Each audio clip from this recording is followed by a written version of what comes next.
저는 오늘 은사는 이렇게 사용하라라는 제목으로 말씀을 나누겠습니다. 첫 번째로 은사는 사랑이 근본이 되어야 합니다.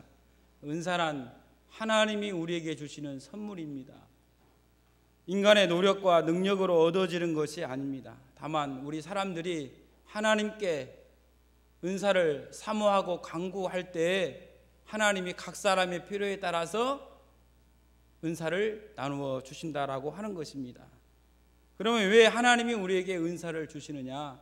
하나님이 우리에게 은사를 주시는 이유는 하나님의 이름을 높이고 하나님의 일을 하는데 유용하게 사용하도록 하기 위해서 우리에게 은사를 주신다라고 하는 것입니다. 그래서 하나님이 주신 은사를 우리가 잘 사용하면 아름답고 가치 있게 사용되지만 하나님이 주신 은사를 잘 사용하지 못하면 그것이 우리에게 아무런 유익이 없고 오히려 독이 되고 해가 될 수 있다라고 하는 것입니다. 더욱이 은사를 사용하는 데 있어서 반드시 있어야 할 것이 뭐냐면 사랑입니다. 은사에는 사랑이 근본이 되어야 합니다. 사랑이 없는 은사는 어떤 거냐면 마치 상한 음식과도 같고 그리고 분쟁의 원인이 될 수 있다라고 하는 것입니다. 만약에 사랑이 없다면 이 세상이 어떻게 될까요? 이렇게 질문하면 막연하게 어떻게 될까 이렇게 생각하실 분들이 계실 것 같은데, 사랑이 없으면 어떻게 될까를 확실하게 생각해 보려면 사랑이 무엇인지를 분명히 알고 그것을 반대로 생각해 보면 사랑이 없으면 어떻게 되는지 분명하게 알 수가 있습니다. 고린도전서 13장에 보면 사랑장이 있는데 사랑에 대해서 아주 잘 정의를 해놨습니다. 제가 이것을 거꾸로 읽어보도록 하겠습니다. 사랑이 없으면 오래 참을 수가 없고 작은 일에도 충동적이며 매우 거칠고 사나우며 시기하며 자랑하며 교만하여 다른 사람을 무시하고 업신여기며 예의나 존경심도 없이 무례하게 행동하며 다른 사람이 망하든지 죽든지 간에 자기의 유익만 구하며 화를 내며 악한 것만 생각하며 불의를 기뻐하고 진리를 매우 싫어하며 모든 것을 견디지 못하고 모든 것을 믿지 못하고 모든 것을 바라지 않으며 모든 것을 견딜 수 없어 하는 바로 이것이 사랑이 없는 것입니다. 사랑이 없으면 그것은 바로 지옥입니다. 왜냐하면 사랑이 없으면 그것은 죄와 악이 넘쳐나기 때문에 그렇습니다. 그래서 존 메가더라고 하는 사람은 사랑이 없는 곳에는 죄만 있을 뿐이다라고 이렇게 고백을 했다고 합니다. 마찬가지로 하나님이 우리에게 주신 은사 가운데에서 사랑이 빠지면 어떻게 됩니까? 사랑이 빠지면 고린도전서 13장 1절과 13절에 보니까 내가 사람의 방언과 천사의 말을 할지라도 사랑이 없으면 소리나는 구리와 울리는 꽹과리가 되고 내가 예언하는 능력이 있어 모든 비밀과 모든 지식을 알고 또 산을 옮길 만한 모든 믿음이 있을지라도 사랑이 없으면 내가 아무것도 아니요 내가 내게 있는 모든 것으로 구제하고 또 내 몸을 불사르게 내어줄지라도 사랑이 없으면 내게 아무 유익이 없느니라 라고 이렇게 말씀하고 있습니다. 사랑이 없으면 내가 사람의 방언과 이렇게 시작하거든요. 사람의 방언이 어떤 거냐면 사도행전에 보면 오순절날 마가 다락방에 예수님의 제자들이 모여서 기도합니다. 뜨겁게 기도하니까 성령이 임하셔서 성령의 임하심에 따라서 다 방언으로 이야기하기 시작했습니다. 방언으로 막 이야기하는데 그 방언 소리를 듣고 예루살렘에 모였던 무리들이 깜짝 놀랐습니다. 저 사람들이 갈릴리 사람인데 어떻게 우리가 우리의 언어로 알아들 수 있느냐 이런 거예요. 사도행전 2장 7절과 8절에 보니까 다 놀라 신기하여 여겨 이르되 보라 이 말하는 사람들이 갈릴리 사람이 아니냐 우리가 우리 각 사람이 난 곧 방언으로 듣게 되는 것이 어찌미냐 이렇게 얘기하고 있습니다. 이게 사람의 방언입니다. 천사의 말이란 사람이 알아들을 수 없는 무아지경의 언어거든요. 우리가 이것을 가르쳐서 하나님의 나라의 언어, 천국 방언 이렇게 이야기합니다. 그러니까 사람의 방언과 천사의 말을 할 수 있다라고 하는 것은 대단한 축복인데, 이렇게 큰 축복을 받은데도 불구하고 사랑이 없으면 소리나는 구리와 울리는 꽹과리가 된다라고 말씀하고 있는 겁니다. 어떤 분은 얘기합니다. 소리나는 구리면 어쩌고 울리는 꽹과리면 어떻겠습니까? 라고 할지 모르지만, 소리나는 구리와 울리는 꽹과리는 악기로서의 생명은 끝난 겁니다. 그 당시에 소리나는 구리와 울리는 꽹과리는 이방 신전에서 주의를 집중시키기 위해서 종을 치고 귀신을 쫓아내기 위한 표시로 쳤던 것이 소리나는 구리와 울리는 꽹과리였다라고 그렇게 얘기하고 있습니다. 그러니까 사랑이 없으면 사람의 방언과 천사의 말을 한다 할지라도 시끄러운 소음에 불과하다라고 하는 것입니다. 그 다음에 또 예언하는 능력이 있어 모든 비밀과 지식을 알고 산을 옮길 만한 믿음이 있어도 사랑이 없으면 아무것도 아니요 아무 유익이 없다, 이렇게 얘기를 했습니다. 하나님이 우리에게 은사를 주시는 것은 하나님의 이름을 높이고 주의 일을 하는데 유용하게 사용하기 위해서 주셨는데, 사랑이 없으면 아무것도 아니요 아무 이득이 없고 아무것도 아니다, 이렇게 말씀하고 있는 것입니다. 은사가 아무것도 아니라는 얘기가 아니라 내가, 그래서 고린도전서 13장 1절과 3절에 보면 시작하는 단어가 내가로 시작합니다. 내가 사람의 방언과, 2절에 내가 예언하는, 3절에도 내가 내게, 이렇게 시작합니다. 나에게 아무런 득이 없다라고 하는 것입니다. 그래서 우리가 은사를 사용할 때 반드시 우리의 마음속에 담아둬야 할 것이 뭐냐면 사랑입니다. 사랑이 없는 은사는 쓸모없는 시끄러운 소음에 불과하다라고 하는 것을 나나 여러분들이 꼭 기억하시고, 사랑 가운데 하나님이 주시는 은사를 사용할 줄 아는 저와 여러분들이 다 되시기를 바라겠습니다. 두 번째로, 은사는 품위 있게 사용해야 합니다. 우리가 읽은 14장 40절에는 모든 것을 품위 있게 이렇게 기록해 놓았습니다. 우리가 보고 있는 개역 개정 말고 전에 보던 개역 성경에는 품위라고 하는 말 대신 적당하게 이렇게 기록해 놓았어요. 그 말이나 이 말이나 큰 차이는 없습니다만은, 이 적당하다라고 하는 말을 찾아보니까 두 가지 단어가 합성되어서 사용되었음을 알 수가 있었습니다. 헬라어로 보니까 유스케모노스라고 하는 단어를 썼는데, 좋게, 잘, 이런 부사입니다. 그리고 모양이나 태도를 의미하는 명사 스케마의 합성어에서 유래한 부사로서 모양이 좋게, 또 태도가 단정하게 이렇게 표현되어 있습니다. 이것이 합쳐져서 적절하게, 적당하게 이렇게 쓰여졌거든요. 이게 은사를 사용함에 있어서 어떻게 사용해야 되느냐? 잘 사용해야 돼요. 어떻게 하면 잘 사용하느냐? 필요한 곳에 알맞게 사용하는 것이 잘 사용하는 거예요. 얼마 전에 제가 텔레비전을 보니까 위기 탈출 넘버원, 아마 보시는 분들은 봤을 거예요. 거기에 보니까 위험한 밥상 해서 멸치에 대해서 얘기를 하더라고요.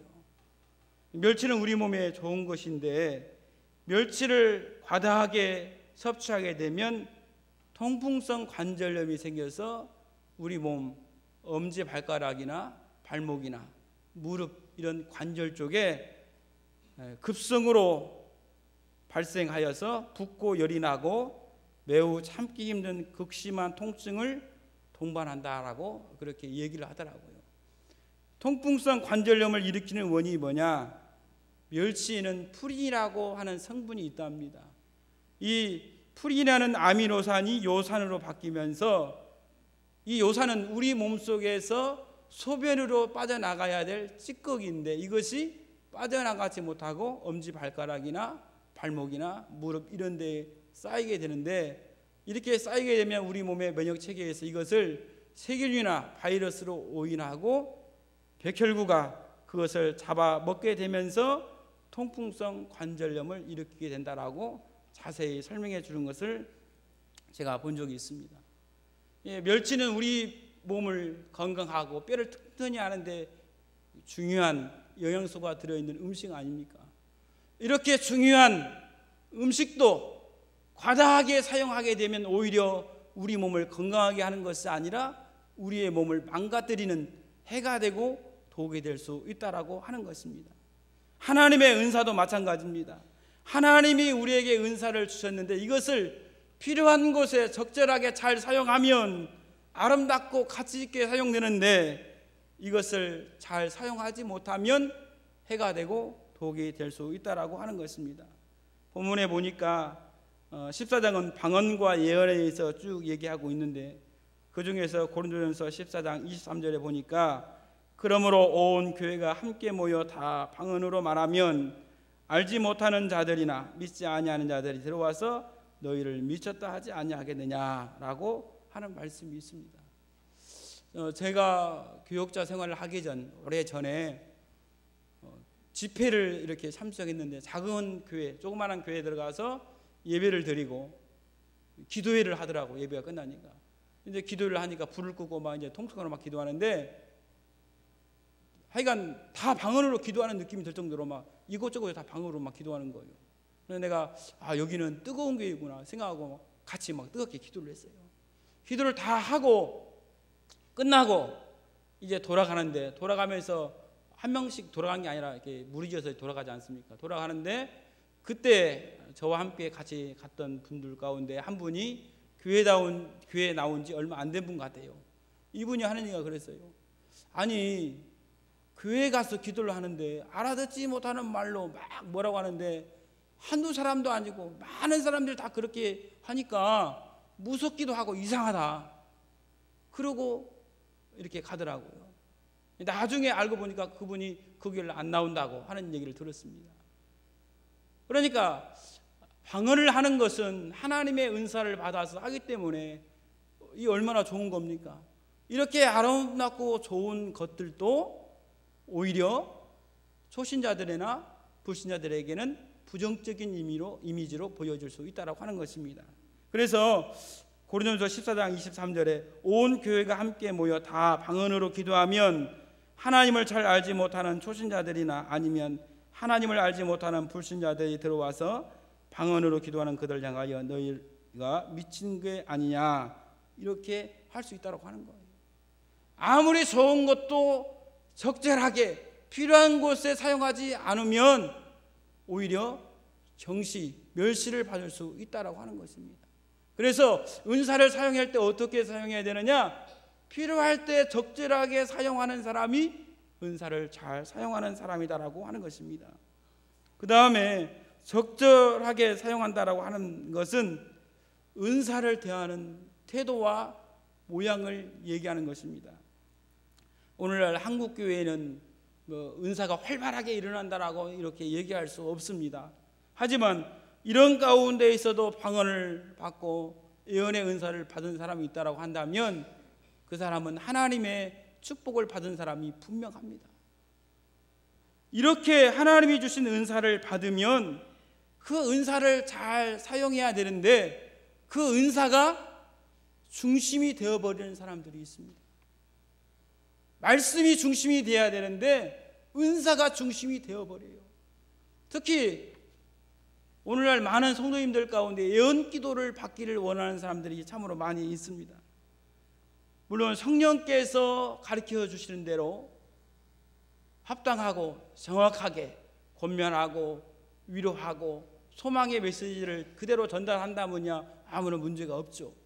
그러나 예언하는 사람들이 제대로 전달하지 못하고 자신의 생각과 감정을 섞어서 예언을 한다라고 한다면 매우 위험한 것이 예언이라고 얘기할 수 있습니다.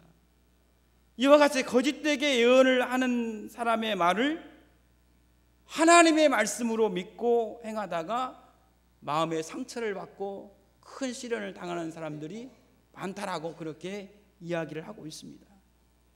더욱이 유명한 분이 예언을 했다 그러면 마치 그분의 말이 진리인 것처럼 믿고 따르는 분들이 있습니다. 그래서 예언을 하는 사람이나 예언을 받는 사람이나 매우 신중하게 예언을 하고 받아야 됩니다. 예언을 받을 때에는 과연 그 말씀이 성경적인가를 반드시 점검을 하고 확인을 하고 행하는 것이 좋은 모습이다라고 얘기할 수 있습니다.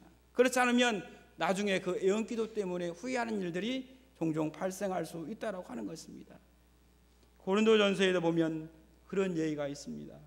고린도전서 14장 6절에 보니까 그런즉 형제들아 내가 너에게 나아가서 방언으로 말하고 계시나 지식이나 예언이나 가르치는 것으로 말하지 아니하면 너에게 무엇이 유익하리요. 그 당시에 고린도 교회 교인들은 방언의 은사가 활발하게 일어났던 것으로 생각을 하고 있습니다. 학자들이 방언의 은사가 활발히 일어나니까 다른 건 다 내버려 두고 방언에만 아주 열정을 낸 거예요. 생각을 한번 해보십시오. 다 방언을 하고 계시도 없고 지식의 말씀도 가르쳐주지 않고 또 예언도 하지 않고 방언만 한다고 생각해 보십시오.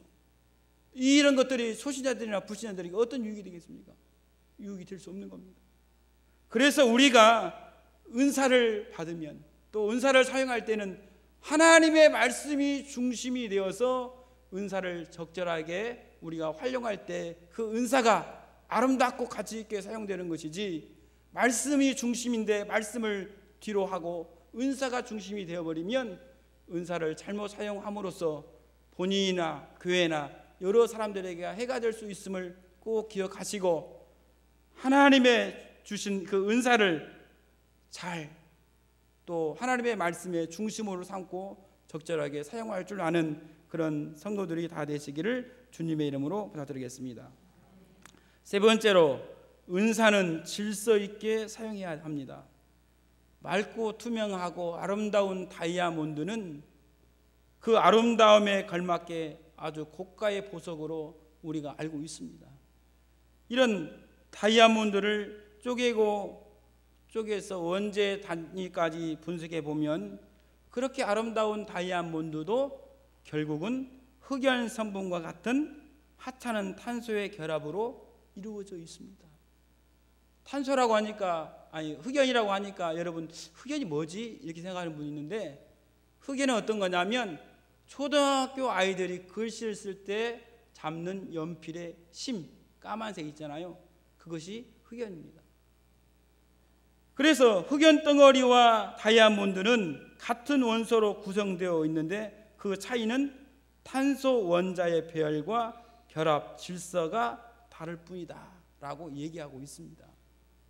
그러니까 같은 성분이지만 그 원자의 배열과 결합 질서에 따라서 고가의 다이아몬드가 되느냐 하찮은 흑연 덩어리가 되느냐의 차이가 난다라고 하는 것입니다. 이처럼 생명 없는 것들조차도 내부 구조의 질서에 따라서 그 가치가 높기도 하고 그 가치가 낮기도 하다라고 하는 것입니다. 하나님은 어떤 분이십니까? 하나님은 질서의 하나님이세요. 우주 만물과 자연의 법칙을 한번 보십시오. 그냥 뒤죽박죽 얽히고 설킨 같이 보이지만 그렇지 않습니다. 다 질서 있게 자기의 자리에서 소임을 다 하고 있음을 우리가 알 수가 있습니다. 따라서 하나님이 주신 은사를 우리가 잘 사용하려면 질서 속에서 은사를 사용하는 것이 잘 사용하는 겁니다. 고린도전서 14장 27절과 3절에 보니까 만일 누가 방언으로 말하거든 두 사람이나 많아야 세 사람이 차례를 따라서 하고 한 사람이 통역을 할 것이요 만일 통역을 하는 자가 없으면 교회에서는 잠잠할 것이요 예언하는 자는 둘이나 셋이나 말하고 다른 이들은 분별할 것이요 만일 곁에 앉아있는 다른 이에게 계시가 있으면 먼저 하던 자는 잠잠할지니라. 그러니까 방언을 하든지 예언을 하든지 질서 있게 하라고 하는 것입니다. 방언을 하려면 어떻게 됩니까? 첫 번째, 두 사람이나 많아야 세 사람 정도만 해야 됩니다. 둘째, 두세 사람이 질서 없이 한꺼번에 말하지 말고 순서대로 한 사람씩 하라고 하는 거예요. 왜냐? 질서 없이 한꺼번에 말하면 불신자나 초신자들이 오해할 수 있어요. 그리고 하나님의 말씀을 제대로 이해하기 어렵습니다. 그 다음에 세 번째로, 통역은 한 사람이 해야 합니다. 네 번째로 통역하는 사람이 없으면 교회에서는 잠잠할 필요가 있습니다. 다섯 번째로 통역이 없는 경우에는 자기와 하나님께만 말하는 것이 좋다, 이렇게 이야기하고 있습니다. 그러니까 이런 식으로 질서 있게 사용하는 이것이 은사를 잘 사용하는 것이다라고 말씀하고 있는 겁니다. 그 다음에 두 번째는 은사를 받은 사람은 은사를 사용할 때 스스로 자제할 줄 알아야 됩니다. 14장 32절에도 보니까 애언하는 자들의 영은 애언하는 자들에게 제재를 받나니 그랬거든요. 내가 하나님의 은사를 받아서 애언을 하는데, 방언을 하는데 누가 방해하느냐, 왜 못하게 하느냐, 이게 아니라는 거예요. 방언은 내가 할 수도 있고 하지 않을 수도 있고, 예언을 은사를 받으면 내가 예언을 말할 수도 있고 하지 않을 수도 있습니다. 그래서 제재를 해야 됩니다. 때에 따라서. 제재가 안 되면 어떻게 되냐면 이것이 문제가 되는 거예요. 그 좋은 예가 바로 고린도전서 14장 34절에 나와 있습니다.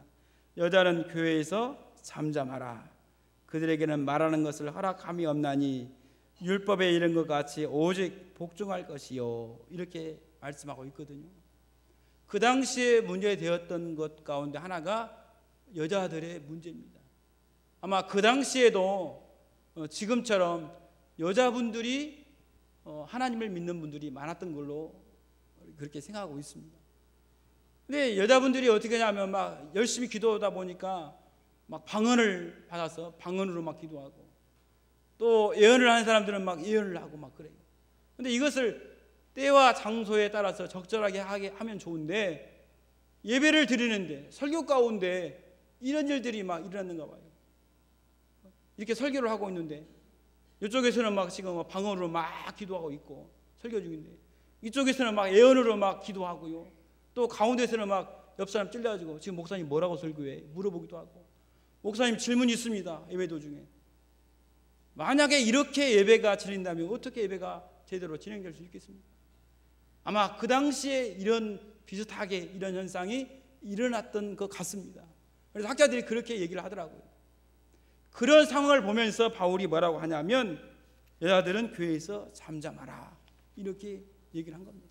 그러니까 여자들은 교회에서 일절 말하면 안 된다, 이런 뜻이 아니라 그 당시에 이런 현상들이 일어났기 때문에 그런 것들을 질서를 잡기 위해서 여자들은 교회에서 잠잠하라, 이렇게 얘기를 한 것입니다. 실은 성경에 보면 여자분들이 활동을 참 많이 했습니다. 로마서 16장 6절에 보니까 너희를 위하여 많이 수고한 마리아에게 문안하라. 또 12절에 보니까 두르베나와 두르보사에게 문안하라. 주 안에서 많이 수고하고 사랑하는 버시에게 문안하라. 주 안에서 많이 수고했다라고 하는 것은 교회를 돌아보고 신방도 하고 교역자들을 여자분들이 많이 도왔다라고 하는 것을 알 수가 있습니다.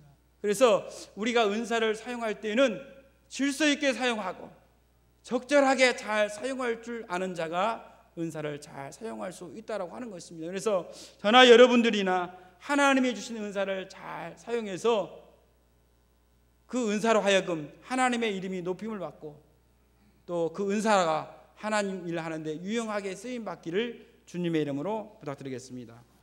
기도하겠습니다. 아버지 하나님,